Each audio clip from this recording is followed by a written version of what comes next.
instinct and intelligence in animals. Animals are not guided by instinct alone. They also have a limited kind of intelligence. They can adapt, learn certain things, and act with purpose. But this intelligence stays within the needs of bodily life and does not rise to moral reflection. So animals do not progress in the same free way as human beings.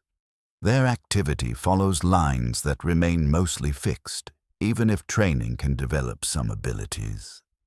Animal language. Animals do have a kind of language. They do not have human speech, but they can express needs, feelings, warning, and intention. Their communication matches the range of their ideas, which is narrow compared with ours. Even when they have no voice, they can still understand one another by movement, signs, and other means suited to their nature. Freedom of action in animals.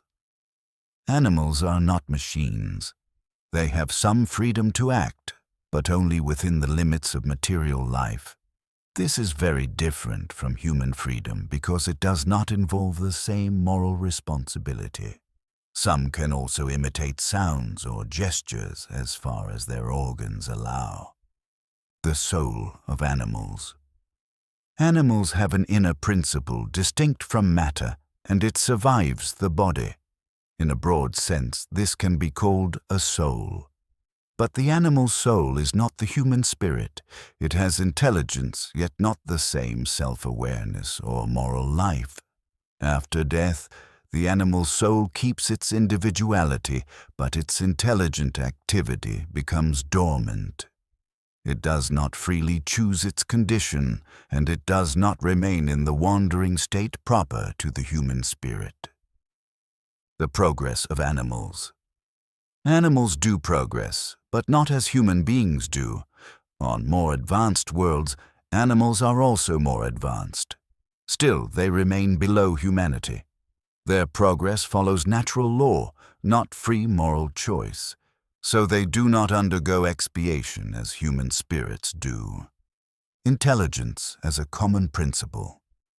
There is a real link between animal life and human life. In both, intelligence comes from one common intelligent principle. In animals, it remains tied to material life. In human beings, it opens into moral and spiritual life.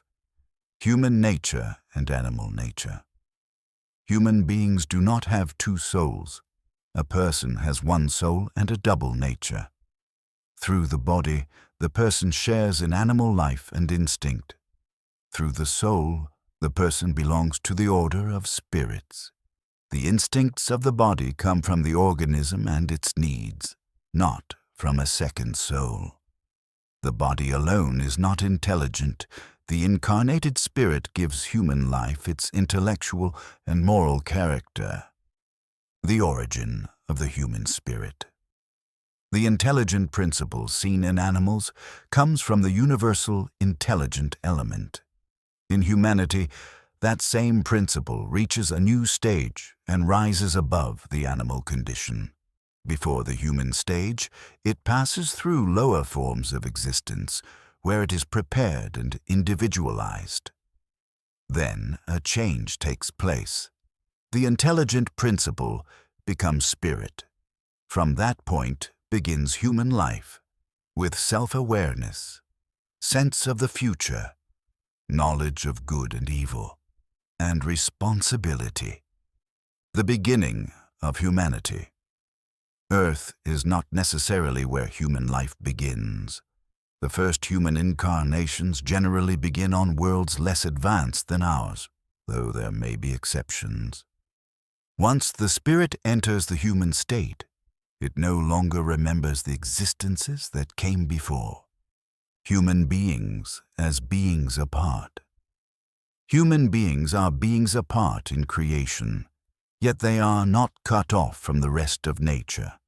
Humanity is connected with what comes before it, while remaining distinct through moral freedom, self-awareness, responsibility, and the ability to know God. That is why the human race is the order of embodied life chosen for the incarnation of spirits capable of conscious relation with the divine.